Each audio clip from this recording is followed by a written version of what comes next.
आज है जी हमारा टॉपिक जो है वो है 1.6 से रिलेटेड जो टॉपिक है वो है क्रैमर रूल। वो क्या है? Grammar rule. तो मैं ना सवाल ही कर देता हूँ, उसी में ही आपको क्रैमर रूल समझा दूंगा। ये एक्सरसाइज 1.6 निकालनी है आपने। 1. उसका पहला सवाल है, उसने ऊपर स्टेटमेंट पढ़ लें।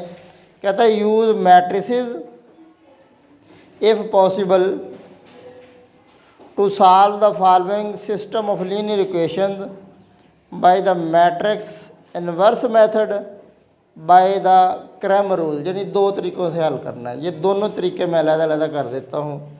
पहला सवाल एक्सरसाइज 1.6 है। तो पहला सवाल है कि 3x minus 2y is equal to 4 और 3x plus 2y is equal to 6। जी बेटा हैं? पहले रकम में पहले 2 है, 2x माइनस 2y है। मैंने 3 कहाँ से देख लिया? चलो जी। अच्छा, अब एक बात इधर पढ़ें। अगर आप गौर से स्टेटमेंट को पढ़ा करें तो कोई ना कोई बात उसमें से मिल जाती है। उसने कहा कि use the matrices if possible to solve the following system of linear equations. ये लफ्ज़ लीनियर इक्वेशन क्या होती है? ये सही है नहीं? अच्छा, लीनियर इक्वेशन को समझ लें क्या है। पहली बात, लीनियर इक्वेशन वो होती है जिसमें वेरिएबल की ताकत एक हो। जिसमें वेरिएबल की ताकत क्या हो? एक हो। यानी एक्स की और वाई की जितने वेरिएबल किसी इक्वेशन में है, अगर उसकी ताकत एक हो यानी मैक्सिमम पावर एक हो, मैक्सिमम पावर क्या हो? 1 हो, तो उसे हम कहते हैं लीनियर इक्वेशन। अब इसको हल करना है तो सबसे पहले आपने क्या करना, इसे लिखना राइटिंग इन मैट्रिक्स फॉर्म। पहला स्टेप क्या है? Writing in matrix form. ये देखें ज़रा, इसे मैट्रिक्स फॉर्म में लिखना पहले। सबसे पहले वो क्या है कि आपने अद्दीसर लिख लेने, कोफिशेंट लिख लेने। एक्स का कोफिशेंट कितना है? 2 है। वाई का कोफिशेंट कितना है? -2 है। इधर एक्स का कोफिशेंट कितना है? 3 है। इधर वाई का कितना है? +2 है। इस तरह ब्रैकेट डाल देनी। ये एक मैट्रिक्स। इसके साथ आपने ये जो एक्स वाई हैं इनको आपने ऐसे लिख देना और मसावी डाल के ये जो दूसरी तरफ वाली है इसे आपने ऐसे लिख देना। हमने इसे क्या कर लिया? मैट्रिक्स फॉर्म में कन्वर्ट कर लिया। क्या कर लिया? सबसे ये पहला काम है कि मैट्रिक्स फॉर्म में कन्वर्ट करना। मैट्रिक्स फॉर्म में कन्वर्ट करने का तरीका मैंने आपको बता दिया कि आपने क्या करने, उनके अद्दीसर लिख लेने, कॉलम बन गए। अच्छा, अब ये जो अद्दीसरों का मैट्रिक्स था इसे कहते हैं ए। इसे कहते हैं ये वाला कहाँ से आया? ये 6 है बेटा, मैं गलती से आ गया ना। तो अब ये पहला जो मैट्रिक्स इसका नाम होता है ए। 2 -2 3 और 2। इस मैट्रिक्स का नाम आपने क्या रख लेना? ए। और ये जो वेरिएबल वाला मैट्रिक्स है इसका नाम आप बड़ा एक्स रख लें, एक्स वाई, क्योंकि मकसद हमारा एक्स और वाई की कीमतें निकालना है। एक्स और वाई की कीमतें निकालना। और ये जो है कॉलम वेक्टर इसे आप कह लें बी। यानी मैंने क्या किया, इसका नाम ए, इसका नाम एक्स और इसका नाम क्या? बी। इसका नाम बी, इसका नाम एक्स और इसका नाम ए। अब अगर आप देखें ये ए है, ये एक्स है, तो बन गया ए एक्स। दरमियान में आ गई मसावी, इज इक्वल टू क्या है? बी। अच्छा, अब हमने तो मालूम करनी है एक्स की वैल्यूज़। तो एक्स की वैल्यूज़ मालूम करने के लिए हमें ए को दूसरी तरफ लेकर जाना पड़ेगा। आप ए इनवर्स से मल्टीप्लाई इधर कर दें और ए इनवर्स से इधर मल्टीप्लाई कर दें।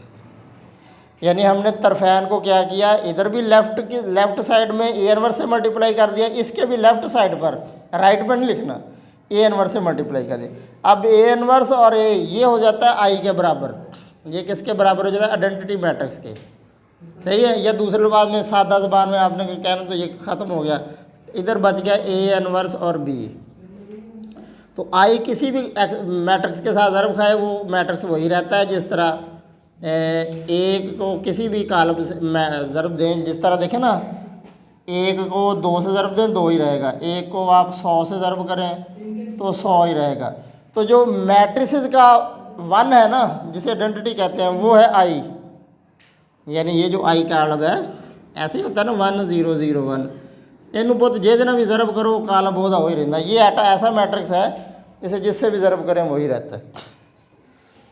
तो ये हमारे पास क्या आ गया, इसका नाम आपने, अब अगले स्टेप में आपको पता है, इधर देखें ए इनवर्स किसके बराबर होता है, 1/a माड एडजाइंट ऑफ ए, कल पढ़ा हमने, ये बी वैसा ही, इसका नाम रख लें अब 1। ये हमारे पास कुलिया बन गया पूरा।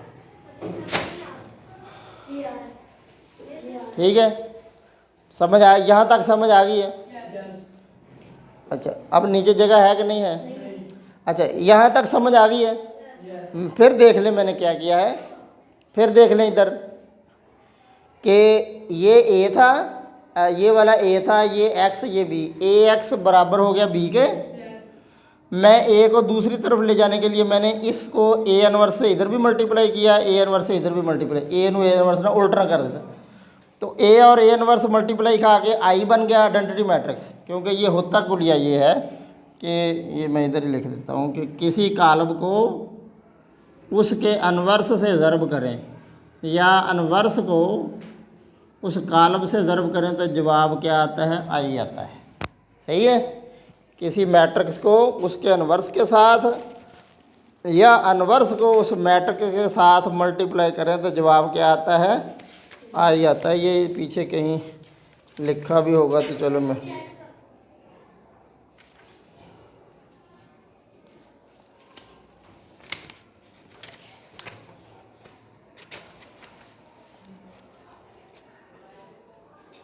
ये आप सब पेज नंबर 22 पे चले जाएं बेटा जी, पेज नंबर 22 देख लें ज़रा बुक का, पेज नंबर 22 देख लिया, पेज नंबर 22 निकाल लें ना ज़रा, देख लें। ये ऊपर लिखा है multiplicative inverse of non singular matrix लिखा है ना, इसके नीचे ये बात लिखी है ए इंटू ए इनवर्स, ये वाली देखिए ज़रा, ये लिखी है, इसे अंडरलाइन कर लें कि किसी कालम को उसके इनवर्स से या इनवर्स को, यानी ये बात लिखी है इधर, ये जो मैंने लिखी है ना ये बात, ये उधर है, मिल गई? मिल गई, ठीक है। लो जी, अब हमें निकालना क्या होगा, ए माड निकालना होगा, हमें एडजाइंट ए निकालना होगा। तो फिर यहाँ की वैल्यूज दर्ज करते हैं। पहले हम क्या करते हैं जी, ए का डिटर्मिनेंट निकालते हैं। ए हमारे पास है 2 -2 3 और 2। अब इसका मान 2 2 4 मनफी मनफी जमा 3 2 6 बेटा 10 आ गया। सही है, डिटर्मिनेंट निकला है। इस कुलिये में इस शक्ल में कीमतें पुट करने के लिए हमें क्या चाहिए, डिटर्मिनेंट चाहिए, एडजाइंट चाहिए। अब हम एडजाइंट ले लेते हैं, एडजाइंट ऑफ ए। एडजाइंट ए निकालने के लिए क्या करते हैं, इनकी जगह बदल देते हैं, इनकी अलामतें बदल देते हैं। सही है जी। अब ये वैल्यूज़ आप 1 में दर्ज कर देंगे, 1 बिकम्स, ये वैल्यूज़ 1 में दर्ज कर। देखें ज़रा बेटा जी, x बराबर किसके है, 1 ए माड कितना है 10, ए माड कितना है 10। एडजाइंट ए जो है वो है 2 2 -3 और 2।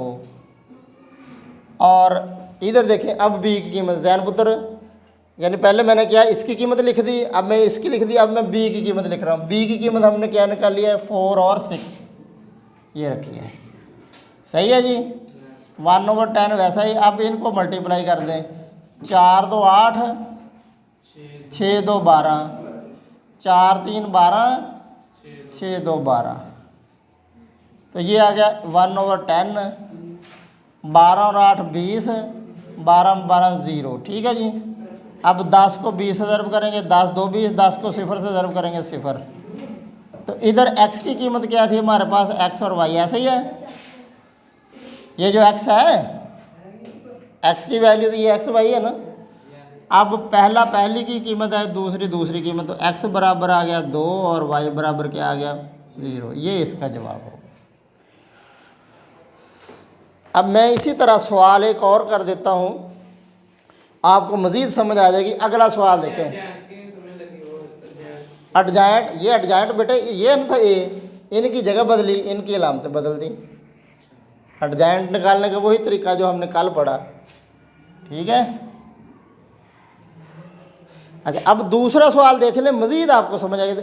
पहले तवज्जो कर लें इधर, बाद में नोट कर लीजिएगा ताकि आपको क्लियर हो जाए, समझ सही आ जाए। दूसरा सवाल लिखा दें इसका, जो मुझे लिखा दें जी। 2x + 5 दूसरा जो इसका 2x प्लस 5 हाँ = 3 yes और 6x plus 5y, 6x plus 5y = 1 is equal to. मैं इसे क्या करता हूँ कि writing in matrix form, writing in matrix form, कालमों की शक्ल में, कालमों की शक्ल में लिखने से, कालमों की शक्ल में इसे लिखा, सही है जी। कालमों की शक्ल में लिखने से, ठीक है। तो अब आगे है जी, कालमों की शक्ल में इसे लिखेंगे तो बेटा ये बनेगा 2, कोफिशिएंट ले लिए ना, 2 1 6 और 5, 2 1 6 और 5 ये आ गया। और इनटू आपने लिखना एक्स वाई, और इज इक्वल टू आपने लिख देना 3 और 1, 3 और 1। अब मैंने कहा था इसका नाम ए रखना, इसका नाम एक्स रखना है, तो ये बन जाएगा हमारे पास A X is equal to B, सही है जी।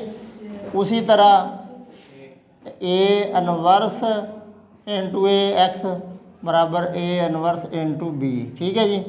तो ये इधर अकेला रह गया एक्स, इधर आ गया ए इनवर्स की कीमत 1/a mod adjoint of A into B, इसका नाम रख लें आप क्या 1। अब ए बराबर किसके है हमारे पास, हमने वो लिखा है 2 1 6 और 5। अब इसका मॉड निकाल लेंगे तो क्या आएगा 2 1 6 और 5 का मॉड, तो 5 2 10 6 1 6 4 आ गया। अब एडजाइंट ऑफ ए लेंगे, एडजाइंट ए निकालने के लिए क्या करते हैं, इनकी जगह बदली, इधर 5 आ गया, इधर 2 आ गया, इनकी अलामतें। अब ये वैल्यूज़ किस में दर्ज करेंगे, 1 में, इधर 1 में वैल्यूज़ दर्ज की, तो 1/a मॉड की वैल्यू निकाली, अभी 4 आ गई, सही है। एडजाइंट ए की वैल्यू है ये 5 -1 -6 और 2, और इस बी की वैल्यू है जी 3 और 1।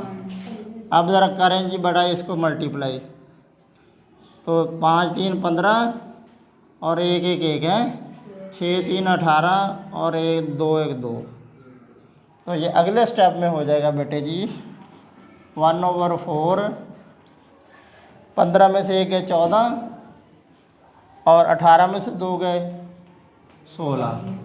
अब अगले स्टेप में हम 1/4 को ज़रब करेंगे 14 के साथ, 1/4 को ज़रब करेंगे 16 के साथ, सही है जी। तो 2 2 4 2 7 14, 2 4 4 16, तो ये आ जाएगा बेटा अगले, इधर 7/2 और इधर कितना आ गया -4। तो ये x और y की कीमत क्या निकल आई, बराबर 7/2 और -4, यानी x की वैल्यू हो गई है 7/2 और y की वैल्यू कितनी है -4, ठीक हो गया। तो ये दूसरा सवाल हो गया, समझ आ गई जी बात की। यहाँ तक अगर किसी को किसी बात की समझ नहीं आई तो वो मुझसे पूछ ले, नहीं तो एक जो आपने लगाए ये ना, मैंने बार बार आपको मसला बन रहा था एडजाइंट का, मैंने ये लिख दिया कि एडजाइंट क्या होता है, कि वतरी अरकान की डायगोनल एलिमेंट्स की जगह तब्दील करनी और नॉन डायगोनल एलिमेंट्स की अलामतें तब्दील करने से हमारे पास हासिल हो जाता है adjoint of the matrix, okay. अच्छा, ये हो गया। अब ये मेरा ख्याल है कि आगे भी कर दें एक सवाल, एक सवाल मेरा ख्याल है और कर दिया जाए ना। एक सवाल अगर आप और देख लेंगे तो आपको जो मसला है वो भी हल हो जाएगा। क्वेश्चन नंबर 3 देख लें बेटा इसका। क्वेश्चन नंबर 3 स्टेटमेंट लिखाएं उसकी। 4x + 2y is equal 8. और इज इक्वल टू 8 और 3x minus y 3x - y is equal -1। तो हम पहले क्या करेंगे, इसे राइटिंग इन मैट्रिक्स फॉर्म। क्या करेंगे? Writing in matrix form. Matrix form में इसे राइट करेंगे। तो मैट्रिक्स फॉर्म में राइट करेंगे तो क्या आएगा? कोफिशिएंट लिखेंगे 4 2 3 और 9 4 2 3 और क्लियर हो गई? क्लियर हो गई मेरे शेरों। एक्स और वाई देखे ना, सेम प्रोसेस में हर क्वेश्चन में रिपीट कर रहा हूँ, ऐसे ही है। तो same process I am repeating in each question. शाबाश, गुड हो गया। This is A, this will be X and this will be B.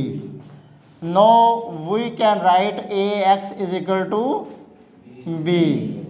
Okay, तो now I am shortly writing x is equal to A inverse into B. Okay, A inverse किसके बराबर है? 1/a mod adjoint of A into B. शाबाश, clear हो गई। यानी अब इस क्वेश्चन में मैंने ये थोड़ा सा और शॉर्ट कर दिया, ये स्टेप करने की बजाय मैंने डायरेक्ट ये कर दिया। सही है? सही है, यानी ये नहीं किया। यहाँ एक y है, यहाँ तो आप वहाँ एक ही था। क्या? यहाँ y नहीं है नीचे। y का कोफिशिएंट 1, कोफिशिएंट लिखना ना, वो -1 आ गया। सही है। लो जी, मेरा शेर आ गए। अब a का एडजॉइंट निकाल, सॉरी डिटर्मिनेंट निकाल लें। तो what is a? This is a 4 2 3 -1। तो we can multiply 4 1s are 4 -4 -3 6, तो -10 हो गया। Now we shall find adjoint of A. For adjoint of A we have to shift the place of diagonal elements, यानी 1 इधर 4 इधर, and the signs of the non diagonal elements -2 और -। शाबाश, clear होगी बात। सही है, यानी डायगोनल एलिमेंट्स की जगह बदल दी, नॉन डायगोनल एलिमेंट्स की साइन चेंज कर दी है। अब ये वैल्यूज हम कहाँ पुट करेंगे? 1 में। 1 बिकम्स ओके। तो x is equal to we have 1/a determinant -10, adjoint of a है एडजॉइंट ऑफ -1 -2 -3 और 4, and now we have b 8 और 1। ओके, अच्छा जी बेटे, क्या कह रहे हो मुबीन? हाँ जी, 8 1s। जैन थोड़ी सी वो गर्दन इधर उधर कर लो, उसे नज़र नहीं आ रहा। 8 1s are 8 -8 हो गया, और 2 1s are 2 -2 हो गया। 8 3s are 24, 8 24, 4 1s are 4। तो in the next step we can write 8 और 2 10, और इधर कितना हो गया जी? 20। सही है जी। अब 10 से काट देंगे इसे, तो 10 1 10 10 2 20। तो पहली वैल्यू हो गई x की, x इज इक्वल टू 1 और y इज इक्वल टू 2, ये वैल्यू है। तो आज का लेक्चर इतना ही है। तो मैंने आज आपको पहला मेथड जो है कि इक्वेशंस को याद रखें, लीनियर इक्वेशंस को अगर मैट्रिसेस की मदद से हल करना हो, लीनियर इक्वेशन को हल करने का मतलब ये होता है x और y की कीमत निकालनी। ये बात याद रखें, जब भी उसने कहा हो इक्वेशन को हल करें तो उसका मतलब ये होता है x और y की कीमत निकालने। x और y की कीमत निकालने के और भी तरीके हैं, लेकिन इस एक्सरसाइज में तरीका बताया हुआ है कि मैट्रिसेस की मदद से, कालमों की मदद से x और y की कीमत निकालनी हो तो कैसे निकालनी। क्लियर होगी बात? तरीके और भी हैं, वो अद्दी सर कंपेयर करने वाला, वो अपना कीमतें दर्ज करने वाला, वो और 2 तरीके हैं, वो आ जाएंगे कहीं ना कहीं, अगली क्लास में शायद आ जाए। तो इधर हमने जो तरीका डिस्कस किया है, वैसे 8वीं में भी थे कीमतें निकालने वाले सवाल, 8 में थे, वो शायद आपको याद नहीं है।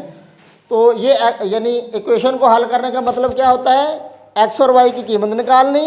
तो इस टॉपिक में हमने जो पढ़ा है वो ये है कि कालमों की मदद से एक्स और वाई की कीमत निकालनी। ओके, तो अल्लाह ताला मुझे सही समझाने की तौफीक अता फरमाए। रब्बी शरह ली सदरी व यस्सर ली अमरी वाहलुल उक़दतम मिन लिसानी यफ़क़हू क़ौली। अल्लाह ताला मुझे सही वजाहत से बात करने की तौफीक अता फरमा, मेरा सीना खोल दे, मुझे सही समझ आ जाए, मुझे सही समझाने की तौफीक अता फरमा। Thank you very much.